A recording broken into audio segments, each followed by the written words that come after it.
More than 50 episodes of the Jeremy White Podcast are available on demand. That's almost as many times as Paul Stanley yells "People" at a Kiss concert. That was a joke. You see, I'm smiling. An all-new episode of the Jeremy White Podcast, Tuesday at noon. Available wherever you stream.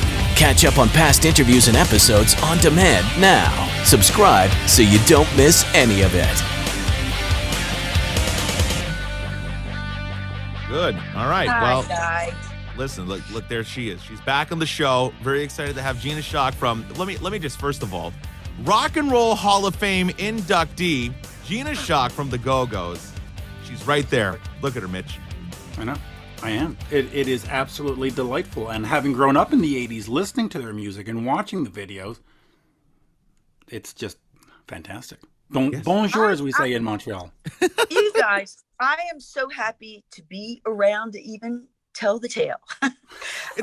You know, this journey over the last month or so of, my book coming out and, the Rock and Roll Hall of Fame. And then, of course, we had the documentary a year or so ago. All this stuff's like culminating at this point in time. And, you couldn't have planned this all better to happen when it did. It's like my book was set to come out. Well, guess what? Then we got nominated to be in the Rock Hall of Fame. And then it happened where we're going to get inducted. And it was right by, when my book's coming out. So, wow. Pretty cool. It would have been better if you got inducted first and then you could have wrote about it in the book. You had an extra chapter. Well, no, that's the reprint. You never know. That was quite a night to remember, guys. Yeah. But Made in Hollywood, All Access with the Go-Go's by Gina Schock, forward by Kathy Valentine, available now. Yep. What a great book. So let me just quickly ask you about this. When the other girls in the band read the book, do they go, wow, you got the story? Or you go, hey, that wasn't exactly what, wait, are they happy with it? Or are they like, oh, wait till my book comes out, you'll see? Well, I haven't gotten any complaints. As a matter of fact, everybody called me or texted me or whatever, and said, you did a great job. We love what you wrote. Thing is, we're always all sort of on the same page about stuff. We've been through all the arguments that you could possibly have about shit in a band all these years later. And all the in-between time, everything has been exposed to each of us. We all know each other so well that all you have to do is see somebody's face. You know what they're thinking. You know what's going to come out of their mouth. This is 40 years of being in this family together, you guys. So, honestly, no one knows us better than the five of us. Right. There's no love relationship. There's no marriage. Nothing that has been around as long as the five of us have been together. So, this relationship is the longest lasting thing, and we really do kind of know what the other's thinking. And fortunately, the book, I just told the truth, and I hope that I wasn't hurting anyone's feelings, but I don't think I have anything really that bad to say about our situation and all the stuff that went down, because that's the sort of stuff that happens in a long relationship. Ups, downs, hills, valleys, all that kind of stuff that happens. And certainly we're no exception to that, And I'm just thinking, thinking back to the Rock and Roll Hall of Fame, which I want to talk about and everything. It's like, you look at all the groups that have been in before and you look at the Go-Go's. I mean, in reality, I think you're the only actual band through the entire career has never broken up. It's been the same original members pretty much the whole time. I mean, that's well, they've taken time outs. Let's call it that. Yeah, but you never officially broke up. It's been the same ladies the whole way through. You look at all the other bands, the Kiss and even the Foo Fighters have had a couple of guys rotate, but it's been the five of you. Yeah, and we did have what I would call, it's a good thing there, Mitch. I would call it a timeout, because that's kind of really what it was. Because, the minute that the opportunity arose for us to start talking, a reason to start talking, a reason to get back together and play, we all jumped on it. Right. And that was in 1990 when Jane Fonda contacted all of us about, doing a show for this green initiative. She wanted to get on the ballot. And of course, all of our managers were contacted. And of course, we all said yes. Then we started having these meetings at Jane's house. And, it was right away, the electricity, the chemistry that we have was palpable. We all knew it. We all felt that it was like, oh, I kind of so pissed off at you, but I love you, and it's good to be hanging out with you. And how much fun is it going to be when we get in the room and start playing some music together? Yeah, well, let me quick since you had those moments of, let me ask you. There has been lawsuits in the band, Yep. yours and Kathy, and it's part of the business. I mean, most of these businesses have these lawsuits that go on. Mm-hmm. Does the personal relationship get tarnished, and then do they eventually take you aside on the reunion tours and on the thing and just say, "Hey, you probably shouldn't have done that. We should have talked it out." And Yeah, we've had those conversations. Okay, Right. we certainly have had those conversations, and I think all the parties that are involved know what their part was in it, and Right. they either accept it or they don't. And you either love them for who they are or you don't. That's the way it goes. I accept everyone in my band through whatever I've been through with any of them or each one of them. I look, you make up your mind as you go through life. Sometimes you have friends in your life. You don't always like everything about them, but you love who they are. And we all have blemishes. None of us are perfect. Okay. Oh yeah, the amount of shit that Mitch and I talk behind each other's backs. I mean, jeez. I bet. I know. I bet. I mean, look at him with his baseball cap on backwards. I mean, really, how disrespectful is that? I mean, I'm not a big fan, but I move on. I live with it. Yeah. Hey, you guys are a team. You get it, right? I'm just saying, you just decide whether you want to live with it or not. If you want to still try to, be good friends or what, but so let me take you up on cool. that, because now you've had the Rock and Roll Hall of Fame and the spotlight's on you. You've got this book out.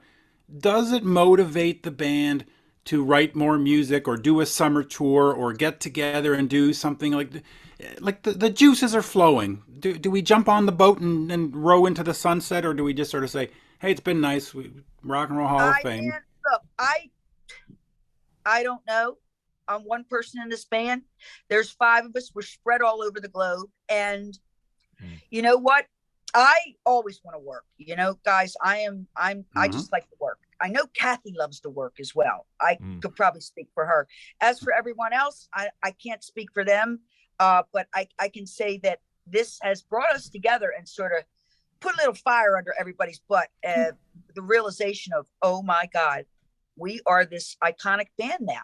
We are this band that has stood the test of time. We're in the Rock and Roll Hall of Fame.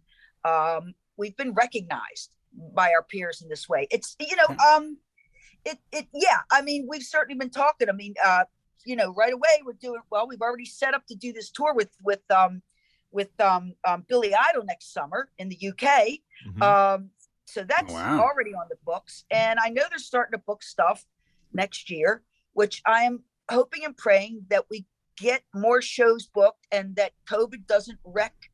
We've had last summer and this summer, we've had full tours booked, like 7 or 8 weeks of touring. Full on tour. And all that had to get canceled. And so I'm hoping and praying that next year things will all be in a better place with COVID, and we'll take it from there. But you know what, Mitch, this definitely has brought us all to the realization of, wow, we've got something special here. We really, I mean, our brand really means something. People really love this band, and it's never ceases to amaze me that we could still go out there and tour all goddamn year long and people would be there. Yeah, I want to talk about the Rock and Roll Hall of Fame really quickly, though, because last time we had you on, we were joking about who you would potentially want to have induct you.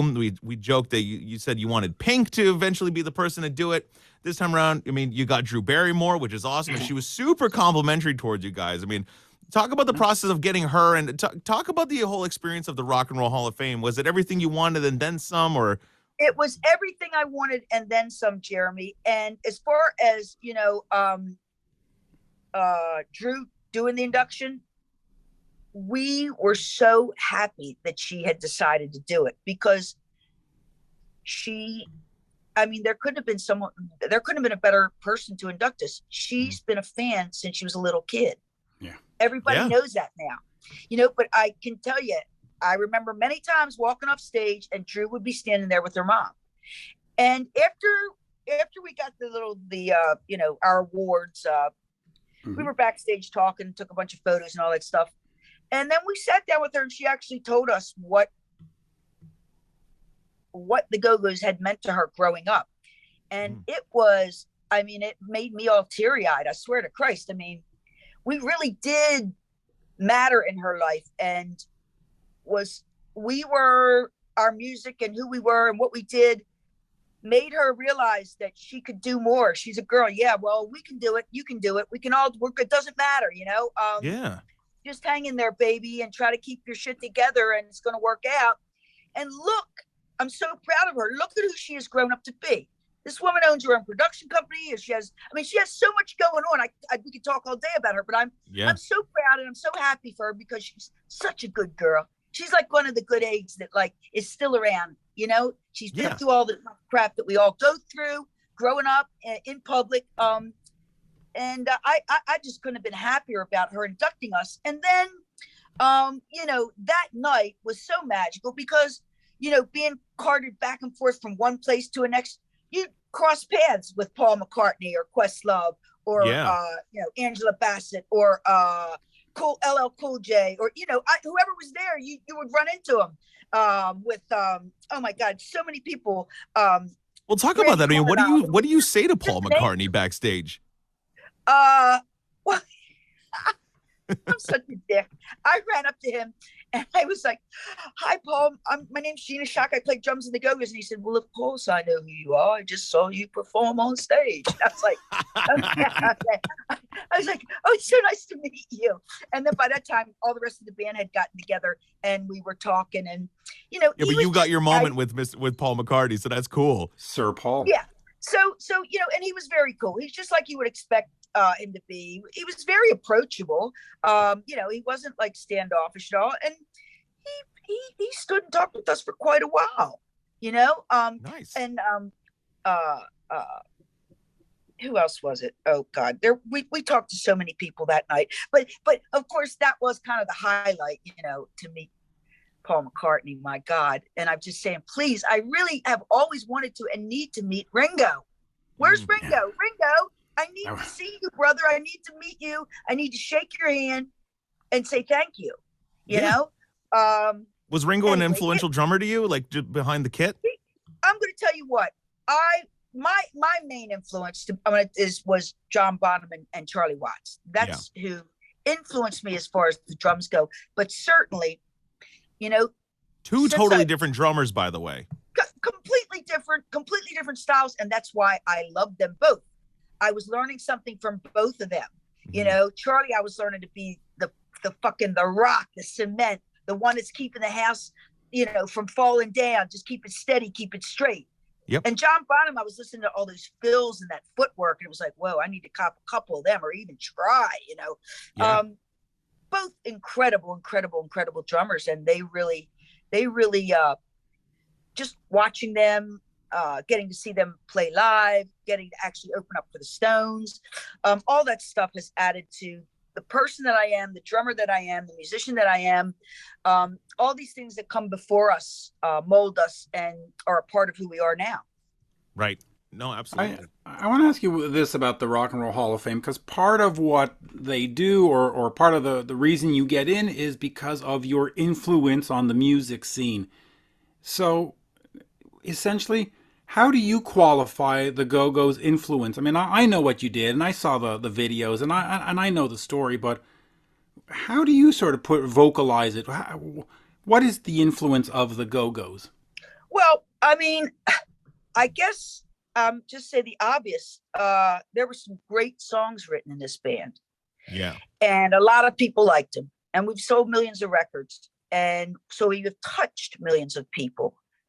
That's a big statement, you know? I mean, when I sit down and really think about it, it kind of blows my mind, because I'm always just this kid from Baltimore, you know, and I'm always the biggest fan.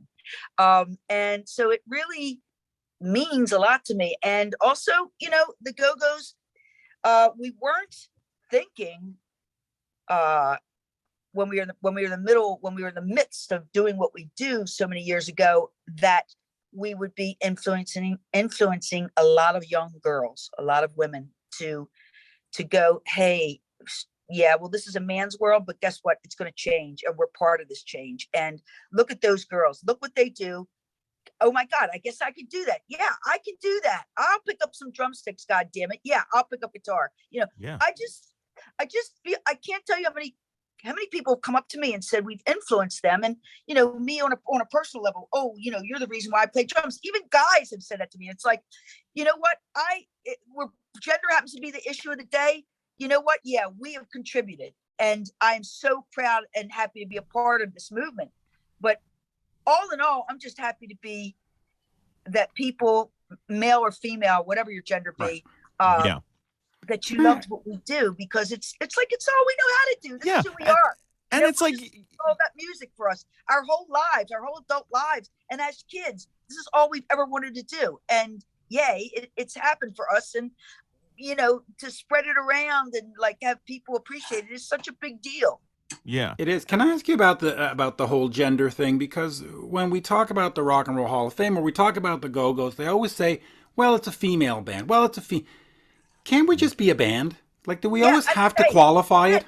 Mitch, that's the way we've always looked at it. We never were about, oh, we're 5 women, we're 5 girls doing this. Yeah, we were just 5 musicians that got together and started to make something that was good. You know, we had this chemistry that worked really well, and we knew that if we just kept working at it, it was going to get better, and it did. And more people started coming to shows. We started getting bigger and bigger. Then we got a record deal, and it all just snowballed. It started happening the way it was supposed to. But it was never in the back of our minds, oh, we're 5 girls, we're going to make a difference.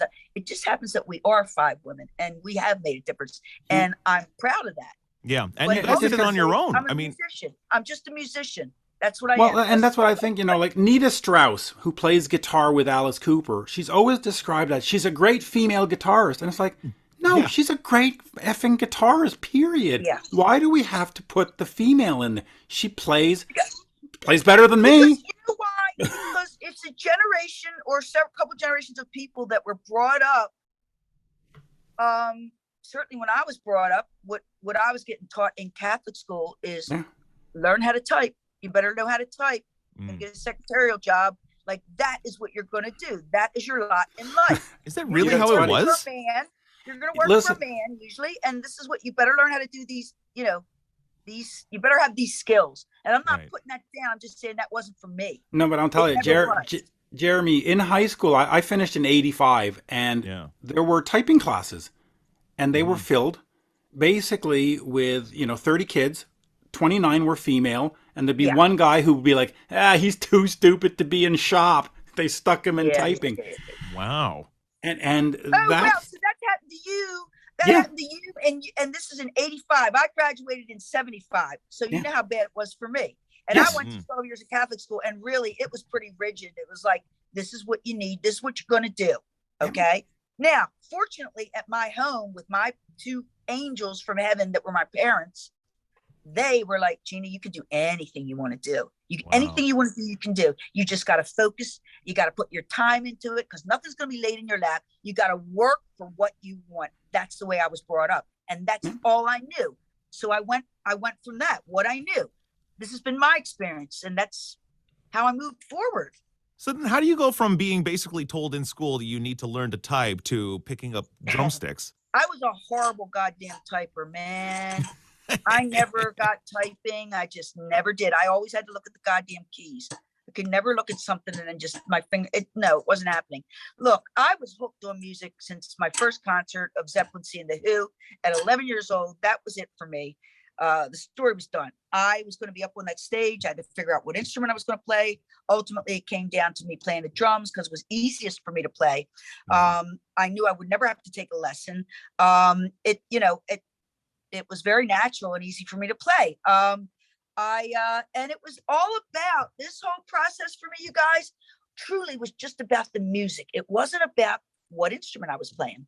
And the way that I approach my drumming, the way I put my parts to songs, it's never about, oh, wow, listen to this new roll. Oh, it's like if I have a roll here or there, it's because that'll make sense to put something in there, in a transition from the verse to the chorus or to the bridge or whatever it may be. But like, I never approached drumming or what I was going to play in a song as like, oh, here's what I can do. It was always about, what does this song require? How can I elevate this song? What can I do to get this song across to our audience? How's it going to make sense to me? What, don't clutter. Just let's make that song shine, and you put in bits and pieces here if you want, but just keep a nice steady beat. Drums are about a steady, strong beat. That's the bottom line.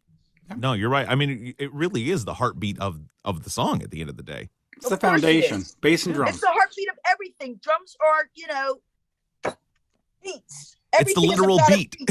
Everything is about a beat, you guys. It's got to start somewhere. And that's why Lynn drums are so important. Okay? A heartbeat. And it just goes to the rest of your body, and it comes out my hands. That's why those Oberheim drum machines were so important in the 80s. The Lynn drum. That beat nice and steady. No, I'm kidding. Well, listen, we're running out of time, but Gina's new book is available now, Made in Hollywood, All Access with the Go-Go's. Of course, the documentary, they released the 20th anniversary of God Bless the Go-Go's last year on vinyl, and the tour with Billy Idol. I got one last question for you, and it's kind of a random, like, weird gear question. But every time I've seen photos of you and seen video of you performing with your drum kit, you always use really big rack toms. And it's sort of like, I can't see you behind a kit with. It's a 12-inch. Isn't it? Well, yours, the one next to the ride, it almost looks like a 14 or something. Like they're really big rack toms. I think it's a 13 now. I think I went from a 14 to 13. It might be a 14. I used to do 12, 14, 18. Those are big drums. I've changed them around, but I still do use it. DW will send me stuff, say, Gina, try this out. They just made me a new drum kit, as a matter of fact. I am so psyched to start the tour in December with my new kit from DW. They're green sparkle. Oh, they look like $1 million, you guys. Green sparkle, DWs, man. Come on. DW are the best. They make the best drums. I love them. And I've been with them for many, many years. Anyway. John Good, man. He's the man. John, he's the best. Yeah, right? He's a wonderful man. He's been around forever, and I'm so appreciative to be working with those fellas, because they're good. They are good people, and they're good people to be associated with. Also, Kelly over at Kelly Peisty, it's family. Gina, we play the same. I do DW. I'm DW and Peisty as well. We're in the fam. And they're good people, and you like to be associated with good people, none of these fly-by-night bullshit.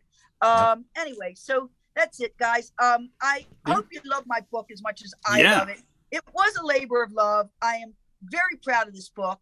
And I think that it will give people an inside view of this band that they've never really had. And everything in the book, you guys, is all my personal stuff that I've been collecting and have had in my possession. The photos are great. I mean, it's all these pictures, just to go back and see that. It's just, So these are all the stuff that I've had in my possession since 1979, and they were all precious to me, and I could never get rid of any of this stuff. Plus, I love photography, and I actually had my two photo exhibitions, guys. I had one in LA and one in San Francisco. And I sold a lot of prints, so I'm pretty excited. And I hung out with Greg Gorman, who's an old friend, very famous photographer, and he's helping me pick out a new camera so I can get started again. Had all my camera stuff all stolen.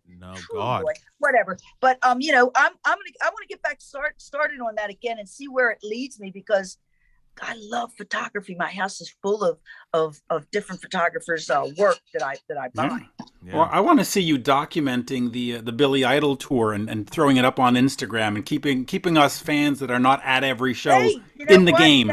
That's something that I am probably going to wind up doing. I'm going to get myself this new camera that Greg told me to get, and I'm going to get my ass working it and knowing how to use it properly. And I'm going to start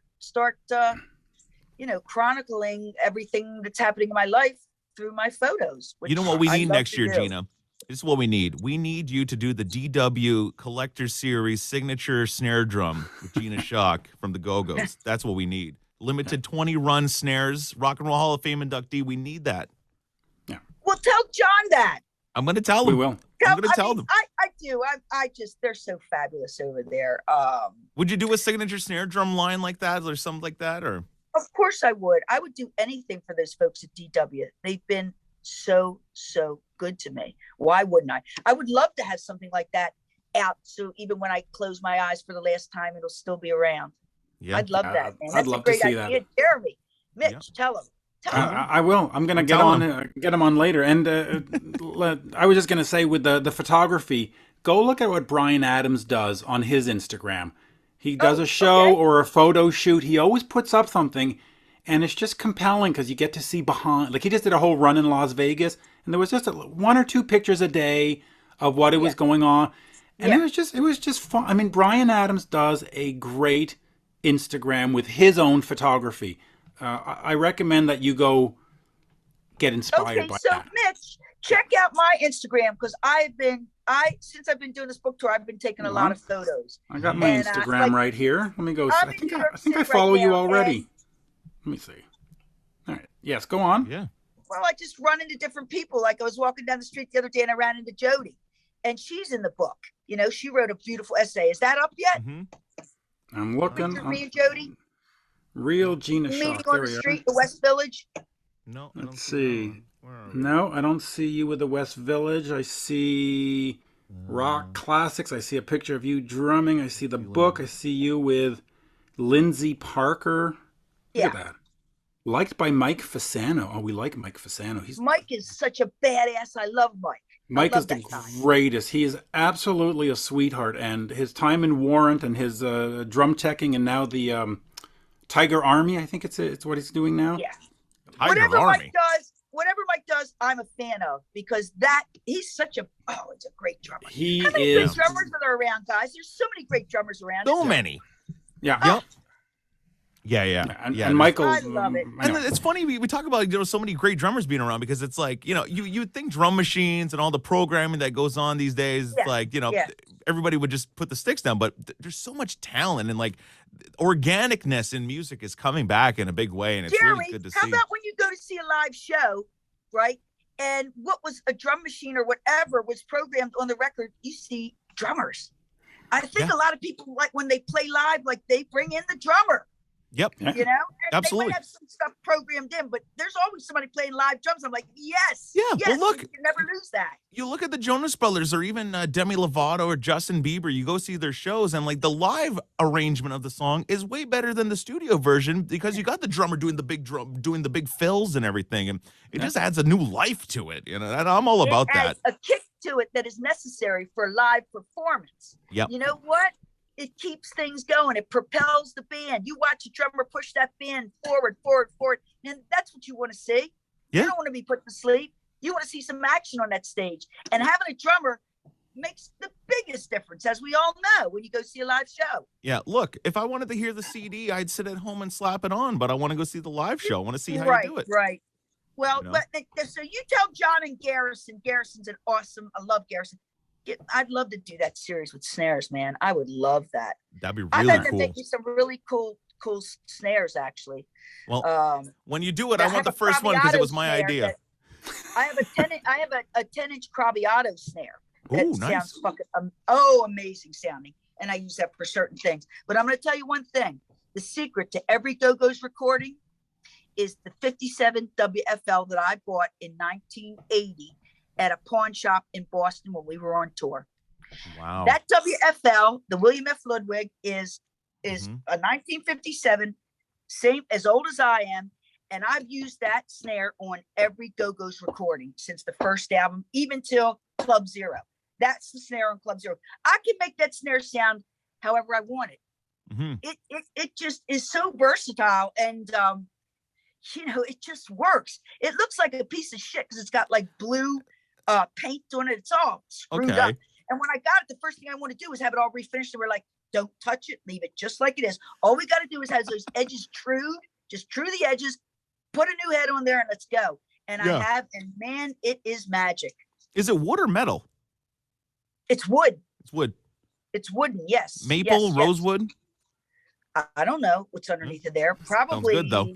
Maple. I don't know. Whatever it is, I've never thought about it. I've never cared. All I know is I've got the magic bullet. Whenever I do a recording, that snare is going to be my snare. I've tried using other snares, guy, and I always wind up putting that back on.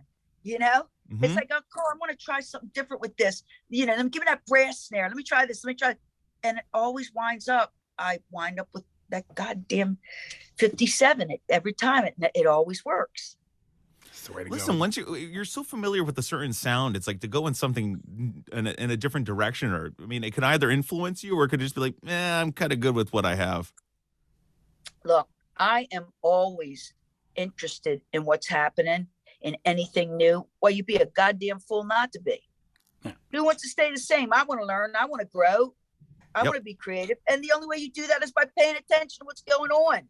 You know? Here, I'll ask you this final question. Were you Yes. frustrated in the 80s when the drum machines were coming into vogue and producers bet. were saying, you know what, Gina, listen, we just got this program. Just go have a coffee or whatever you were doing Gina, back then. Mutt Lang just sent us a whole bunch of snare samples for our Fairlight. You can go take a break. Yeah, did that Yeah, frustrate you? Did you okay. have to fight? Listen, we go in to do our third album with the king of samples, okay, which was Martin Russian, the Human League album Dare, which is a masterpiece. Mm. And my biggest worry and upset about working with him, although I fought to get him as our producer because I love that record, was, oh my God, he's not going to let me play drums on this record. And I had many conversations before we even stepped on that plane to go over to England and work with him. And I was like, you know what? All I have to say is at the end of the day, just do this for me. Give me a chance with the machine. You know what? Give me a shot, then use the machine, whatever you want, but let me have a go at every song. And it worked that way. And Martin and I think I played drums on everything. Now we might have the one song, one of the songs that I wrote, of course, was You Thought. That is strictly the synclavier. Oh yeah. The drums down on it, strictly synclavier. But Wow. just everything else was usually my snare mixed in with a sound, which I Yeah. said, fine. I just want to be driving the ship here. I want to be, I want to be the one setting the pace and pulling back a little bit here, pushing forward just a teeny bit to get into that chorus or whatever. And he allowed me to do that. And I was mortified. I was like, he's the king of this. He's never going to let me play. And this is going to break my fucking heart because you know what? I'm a good drummer. I'm not a great drummer, but I'm a good drummer. And he let me do my thing. He was really good about it. He's a real producer. He wanted it. What's the end result? If I couldn't do what the machine does and do better, I wouldn't have played on the record. Right. And that makes sense. I mean, and it's funny, a lot of engineers at the time were doing that. They'd take the snare and they'd run like the feed into the sampler, and then it would be the sample that goes to tape. But it's like, at least you were doing the blending. We were doing a blend, but you know what? I just wanted to be the one that was, like I say, setting the pace because when you play a human being playing the drums, you pull back just a teeny bit here and just maybe push forward just a teeny bit, but within a second's amount of time, you can do that. And it makes a difference. It's a minute amount of time that you do things like that, but you can feel it. Feeling it. It's all about soul. It's all about feeling when you play. You got to have soul. You got to have feeling. That's what playing drums is about. And having good timing. There's a certain give and take as well with the other musicians that you're playing with too. Sure, of course. It's like, unless your craft work, come on, which they got inducted in. And I love craft work so much. I was very happy about that. Well, Gina, you've said it all. It's always so much fun to talk to you because you're so real and it's the best. I love it. Sure. I love it. Guys, anytime I love talking to the both of you. You're both, you both know your shit and you just know what you're talking about, and that is such a pleasure. Instead of getting on with somebody, it's like, and when were you born? You guys know what you're talking about. With the Wikipedia it makes the conversation flow easily, and it's a back and forth thing that works really well with us. So, you guys, I really thank you so much for your time. And please, everybody, buy my book because I did it for the fans, okay? And I want people to see what it's like. From my perspective, from somebody inside the band. And like I said, this is all my photos. These are my words. It's me. Yep. Well, I love it. Go check out Thanks, the new Dave. book. It's available now wherever music is sold, and support other the Go-Go's with their music and the doc and everything. See them on the road next year. Gina, always always a pleasure. Thanks so much. Thanks, guys. I love you, and be safe. Take care, okay? All right. We'll see you later. Bye, Bye-bye now. Jeremy. Bye, Mitch. Bye. Bye. An all-new episode of the Jeremy White Podcast, Tuesday at noon. Available wherever you stream. Catch up on past interviews and episodes on demand now. Subscribe so you don't miss any of it.